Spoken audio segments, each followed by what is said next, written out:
اور اس دوران جنگ کے دوران وہ فیور کی وجہ سے مرے۔ تو اس دوران ہم کہہ سکتے ہیں کہ گریس کو وہ جو بگ پاورز تھے، رشیا تھا، برٹین وغیرہ تھا، وہ سپورٹ کرتے تھے، کیونکہ میں نے پہلے ہی کہا گریس کی کافی زیادہ امپورٹنس تھی یورپین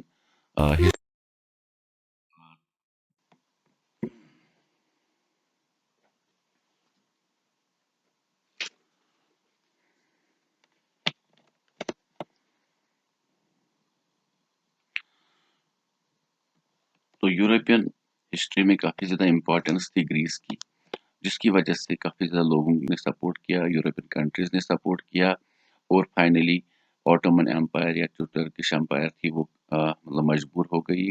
تو 1830 romantic imagination and national feeling, اگر ہم بات کریں ایک دور چلا 18 سینچری میں، مطلب پہلے فرانس میں، اس کے بعد باقی یورپین کنٹریز میں، جس کو مطلب ہم کہہ سکتے ہیں رومانٹسزم کہہ سکتے ہیں، جس میں جو لٹریچر اور آرٹسٹس نے جو لٹریچر وغیرہ لکھتے ہیں، جو آرٹسٹس تھے، انہوں نے بہت ساری چیزوں کا استعمال کر کے مطلب ہم کہہ سکتے ہیں نیشنلزم کو بڑھاوا دیا۔ ان کا ماننا تھا کہ جو ایموشنز ہے، انٹیوشن ہے اور مسٹک فیلنگس ہے، ان کی وجہ سے ہی مطلب یہ نیشنز وغیرہ بنتی ہے۔ تو انہوں نے کہا کہ جو سائنس ہے، مطلب جو لوگ سائنس وغیرہ کو مانتے ہیں، ریزن کو مانتے ہیں، یا جنگوں کے ذریعے نیشنز بنتے ہیں، ہم اس چیز کو نہیں مانتے ہیں، بلکہ اس میں ایموشنز، انٹیوشن، مسٹک فیلنگز، جو روحانی محبت اپنے دیش کے لیے ہوتی ہے، اپنی کنٹری کے لیے ہوتی ہے۔ تو انہوں نے ہم کہہ سکتے ہیں کہ پوئٹری کے ذریعے، آرٹ کے ذریعے یہ چیزیں، یہ ایموشنز لوگوں میں بڑھائی۔ اگر یہاں پہ ہم بات کریں جرمن فلاسفر جان گاٹفرائیڈ کی، تو انہوں نے ڈسکور کیا کہ جو ہم کہہ سکتے ہیں جرمنی کا جو مین کلچر ہے وہ ان کے لوگوں میں ہے، کیونکہ انہوں نے فوک سانگز، فوک پوئٹری وغیرہ جو ہے ان کو سنبھال کے رکھا ہے اپنے دلوں میں۔ تو انہوں نے کیا کیا، جو اورل ٹریڈیشن چلتی آ رہی تھی، builds, folk songs, folk lovers وغیرہ، انہوں نے ان کو قلم بند کیا اور بکس کی شیپ دی، اور پھر جب لوگوں نے ان کو پڑھا تو ان کے اندر بھی نیشنلسٹ فیلنگ بڑھنے لگی۔ اس کی طرح اگر ہم بات کریں، جب پولینڈ پہ رشیا کا کنٹرول تھا، تو وہاں کے ایک آدمی نے جس کا نام تھا کرول کرتسکی، انہوں نے میوزک کا سہارا لیا۔ تو انہوں نے پولش میوزک، جو اوپیرا ہوتا تھا وہاں کا، جس میں پولنیز اور مزورکا شامل تھے، ان کا استعمال کیا پبلک گیدرنگس میں، جس سے لوگوں میں جذبہ بڑھا۔ انہوں نے میوزک کو سہارا بنایا، ویپن بنایا۔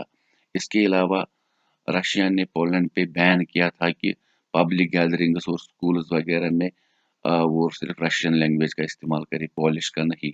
لیکن وہاں کے جو کیتھولکس تھے، کلرجی کلاس تھا، انہوں نے چرچ گیدرنگس میں پولش لینگویج کا استعمال کیا، جس کی وجہ سے انہیں سزا ملی۔ ان میں سے کچھ لوگوں کو سائبیریا بھی بھیجا گیا۔ اس کے علاوہ گرم بردرز، جو جرمنی کے دو بھائی تھے، پیشے سے وہ لائرز تھے، لیکن انہوں نے 6 سال گزارے۔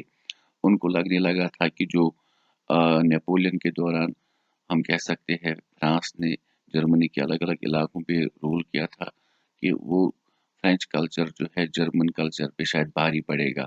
اس کے لیے گرم بردرز نے 6 سال تک پورے جرمنی میں گھوم کر وہ بیلڈس، فوکلورز، فوک سٹوریز وغیرہ کو جمع کر کے پرنٹ کی شکل دی، اور اس کے علاوہ جرمن لینگویج کی 3 والیوم ڈکشنری بھی بنائی۔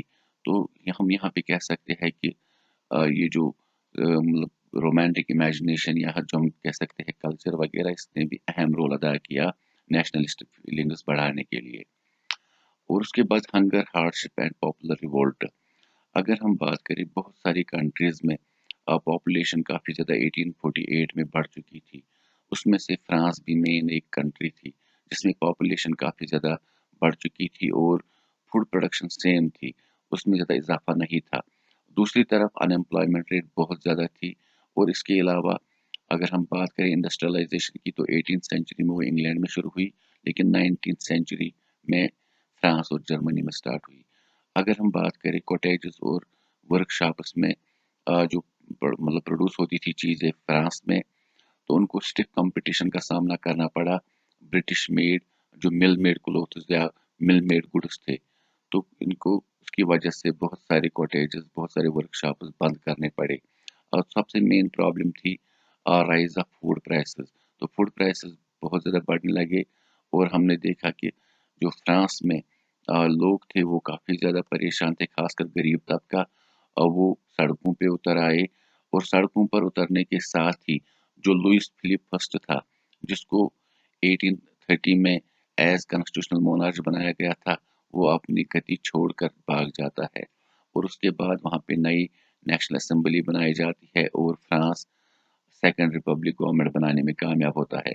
سیکنڈ ریپبلک گورنمنٹ اس لیے کیونکہ 1793 میں پہلی ریپبلک جیکوبن کلب نے بنائی تھی، اور اب یہ دوسری ریپبلک گورنمنٹ تھی، اور انہوں نے اپنا پریزیڈنٹ چنا نیپولین تھرڈ کو، جو کہ نیپولین بوناپارٹی کے نیفیو بھتیجے تھے۔ اس کے علاوہ ایک سٹوری ہے 1845 میں ویورس ان سلیشیا، تو وہاں پہ سلیشیا ایک بہت بڑا گاؤں تھا جس میں تقریباً 18,000 کے قریب لوگ رہتے تھے۔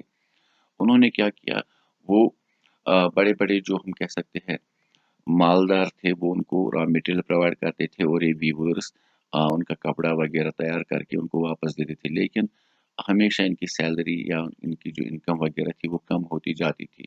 تو ایک دن انہوں نے صحیح کیا کہ فیصلہ کیا کہ ہم مالک کے پاس جائیں گے اور ان سے کہیں گے کہ ہمارے ویجز وغیرہ یا تنخواہ وغیرہ بڑھائی جائے، لیکن جب یہ وہاں پہ گئی تو ان کو ہیوملیٹ کر کے وہاں سے نکالا گیا۔ اس کے بعد یہ غصے میں بھڑک گئے، اور انہوں نے ان کی بلڈنگ کو توڑ پھوڑ کیا، ان کے ویئر ہاؤس جہاں پہ کپڑا وغیرہ انہوں نے رکھا تھا ان کو پھاڑ ڈالا۔ اس کے بعد جو ان کا مالک تھا وہ وہاں سے بھاگ جاتا ہے، تو نزدیک کے گاؤں والے بھی اس کو سہارا نہیں دیتے۔ اگلے دن وہ آرمی کے ساتھ آتا ہے، تو وہاں پہ فائرنگ ہوتی ہے، اور 11 ویورز کی موت ہوتی ہے۔ تو یہ ایک سٹوری ہے پولینڈ کے ایک علاقے کی، لیکن یورپ میں اکثر 1830s اور 1840s میں یہ چیزیں دیکھنے کو ملتی تھی۔ وہاں پہ غریب لوگ کافی زیادہ سٹرگل کر رہے تھے۔ اس کے بعد تو اگر ہم یہاں پہ بات کریں ریولوشنز، تو اس سے پہلے بھی فرانس میں ہو چکی تھی۔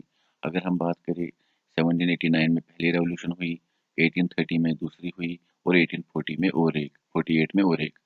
اب جرمنی کے لوگ بھی کافی زیادہ جو مڈل کلاس وہاں کا تھا، خاص طور پہ جس میں پروفیشنلز، ٹیچرز، پروفیسرز وغیرہ آتے تھے، انہوں نے بھی سوچا کہ کیوں نہ ہم جرمنی کو ایک یونیفائڈ کنٹری بنائے۔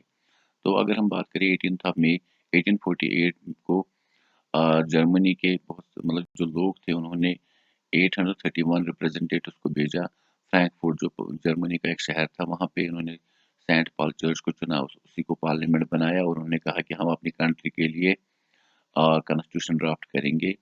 اور جو پروشیا ہے، کیونکہ اگر ہم بات کریں جرمنی ایک الگ الگ حصوں میں بٹی ہوئی تھی، کچھ حصہ ان کا ڈنمارک کے انڈر میں تھا، تھوڑا سا حصہ فرانس کے انڈر میں تھا، 39 کانفیڈریشنز پہ الگ الگ پرنسز رول کر رہے تھے، اور اس کے علاوہ پروشیا ایک بہت بڑی امپائر وہاں پہ تھی۔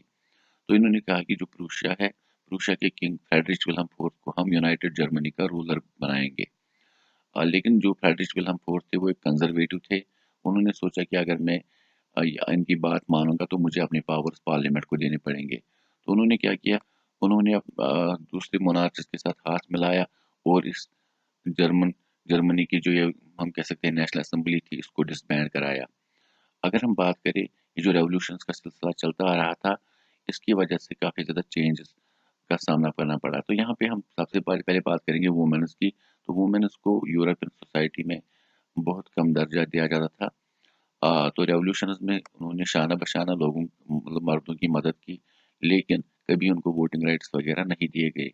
لیکن یہاں پہ جو فرینکفرٹ پارلیمنٹ بنایا گیا تھا، یہاں پہ پہلی بار وومنز کو جو سینٹ پال چرچ ہے وہاں کی وزٹرز گیلری میں ایز آبزرورز بیٹھنے کی اجازت ملی۔ اور اس کے بعد جو مونارچز تھے ان کو بھی لگا کہ کبھی نہ کبھی اب ہمارے یہاں پہ بھی ریولوشن وغیرہ ہوگی، ہمارا رول بھی ختم ہوگا، تو انہوں نے کنسیشنز دینی شروع کی، جیسے کہ سرفڈم کو ختم کیا گیا، بانڈڈ لیبر جو ہوتا تھا، جس میں جو لینڈ لیس پیزنٹس وغیرہ تھے ان کو مطلب سیلری وغیرہ نہیں دی جاتی تھی۔ اسی طرح سے ہنگرینز جو کہ ہیبسبرگ امپائر کے انڈر میں مطلب تھے، تو ان کو بھی کافی زیادہ آٹونامی دی گئی۔ آٹونامی کا مطلب ہوتا ہے کہ ان کو بھی کافی زیادہ مطلب اپنے پاورز دیے گئے کہ وہ فریلی وہاں پہ رہ سکتے ہیں، اپنی حکومت چلا سکتے ہیں۔ تو انشاءاللہ اس میں ابھی کچھ ٹاپکس بچے ہوئے ہیں، تو نیکسٹ ویڈیو میں ہم ان کو بھی کور کریں گے۔ تب تک کے لیے اسٹے سیف، امان اللہ۔